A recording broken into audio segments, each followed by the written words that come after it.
Hey everyone, the Fujifilm X half is one of those cameras that feels intentionally different in a market crowded with spec-driven releases. Rather than chasing ever larger sensors or extreme performance numbers, Fujifilm has doubled down on experience, nostalgia, and a very specific way of shooting. From the moment early photos surfaced, especially of the newly leaked white version, it became clear that this camera is meant to stand out visually as much as conceptually. Until now, the Fujifilm X half has been available, with pricing starting around $649, but the appearance of a white body paired with light gray synthetic leather gives the camera a softer, almost lifestyle-oriented aesthetic.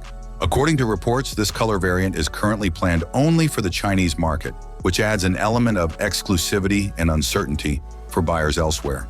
Whether it ever sees a wider global release remains unclear, but even in its existing colors, the design already feels deliberate and distinctive. At the heart of the Fujifilm X half is an 18-megapixel, 1-inch sensor mounted in a portrait orientation. This decision alone defines the camera's identity. Paired with a vertically oriented 2.4-inch touchscreen, the camera is clearly inspired by the way people naturally hold and use smartphones, especially for social media. At the same time, it echoes the heritage of classic half-frame film cameras, creating a bridge between old and new that Fujifilm has become famous for. The inclusion of an optical viewfinder reinforces this philosophy. In an age where electronic viewfinders and rear screens dominate, the optical finder adds a tactile, almost meditative layer to the shooting process. It encourages users to slow down, compose more thoughtfully, and engage with the act of photography rather than constantly reviewing images. This is further emphasized by the small pill-shaped display on the body, which shows the currently selected film simulation.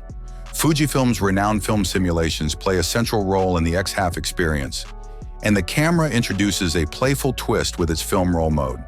In this mode, images cannot be reviewed immediately and are only revealed once a virtual roll of film has been completed.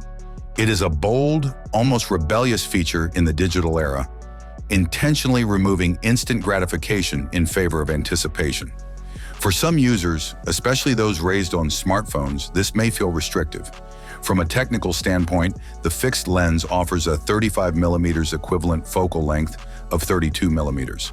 This focal length is versatile enough for street photography, casual portraits, and everyday scenes. But the relatively modest aperture means the camera will not excel in low-light conditions. In practice, many modern smartphones with computational photography may outperform it in dark environments.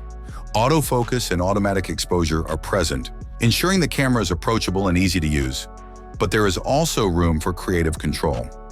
A dedicated dial allows photographers to intentionally overexpose or underexpose images, encouraging experimentation without overwhelming the user with complex settings. Overall, the Fujifilm X half is less about competing on specs and more about carving out its own niche. It is aimed at younger photographers, content creators, and anyone who feels fatigued by feature-heavy cameras and endless menus. The leaked white version only strengthens its identity as a lifestyle camera with a strong visual personality. While its limitations in low light and flexibility are real, they feel almost beside the point. The Fujifilm X half is a camera you buy because you want to enjoy taking photos again, not because you want the most technically advanced tool available.